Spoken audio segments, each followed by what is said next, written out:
Kita semua pasti pernah kepikiran kan, kalau hidup ini selesai, sebenarnya apa sih yang terjadi sama diri kita?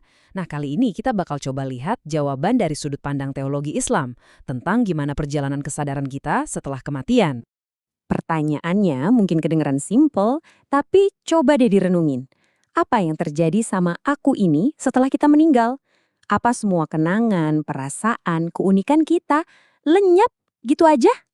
Well, menurut pandangan ini jawabannya enggak. Kesadaran kita nggak hilang. Kuncinya ada di dua elemen yang ternyata tetap ada.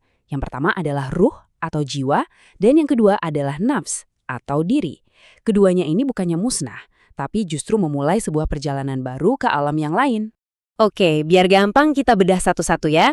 Pertama ada ruh. Coba bayangin, ruh ini kayak percikan ilahi. Dia itu sumber energi utama yang bikin badan kita ini nyala dan hidup. Ya kayak mesin yang bikin mobil bisa jalan. Terus yang kedua ada nafs. Nah, kalau ruh tadi mesinnya, nafs ini adalah pengemudinya. Inilah akunya kita. Pusat dari kesadaran, identitas pribadi, dan semua perasaan kita. Si aku yang lagi mikir, yang bisa ketawa, yang ngerasain ini dan itu. Jadi, kebayang ya bedanya? Ruh itu sang penggerak, ibarat kendaraannya, sementara nafs itu sang pengalami, penumpang yang sadar dan merasakan semua perjalanan itu. Poin kuncinya di sini adalah, ruh jadi semacam wadah supaya nafs bisa terus merasa dan sadar bahkan saat udah nggak punya badan fisik lagi. Oke, kita udah kenalan sama ruh dan nafs. Sekarang, yuk kita lihat tahap pertama perjalanan mereka, yaitu momen kematian, saat keduanya pisah dari jasad. Terus, apa persisnya yang terjadi di momen itu?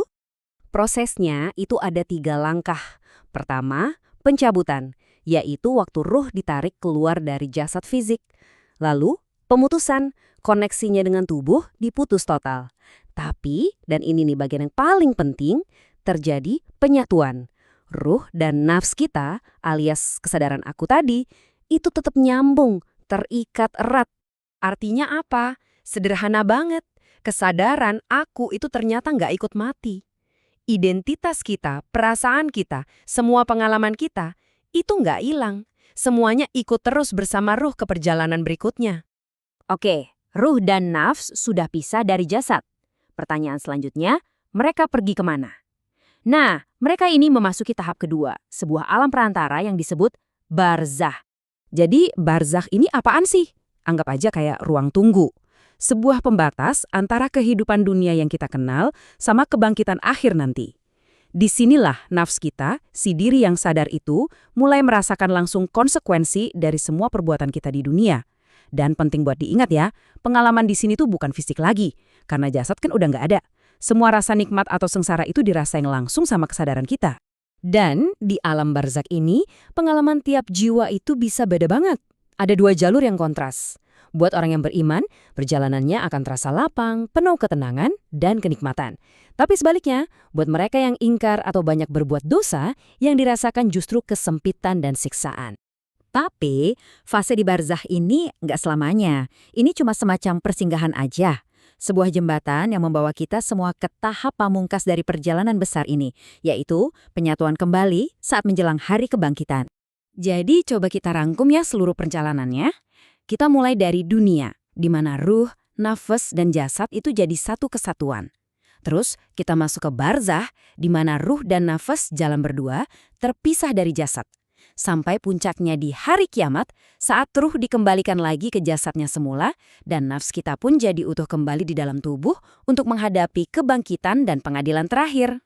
Jadi kalau kita tarik benang merahnya, inti dari semua ini adalah sebuah gagasan yang luar biasa. Bahwa kesadaran kita, si aku ini, ternyata nggak terikat sama tubuh fisik. Dia adalah sesuatu yang abadi, yang perjalanannya terus berlanjut, jauh setelah tubuh kita nggak ada lagi. Nah, semua ini akhirnya membawa kita ke satu pertanyaan refleksi yang penting banget. Kalau kesadaran kita ini memang abadi, kalau aku ini beneran bakal terus ada, kira-kira gimana seharusnya fakta itu mengubah cara kita menjalani hidup hari ini?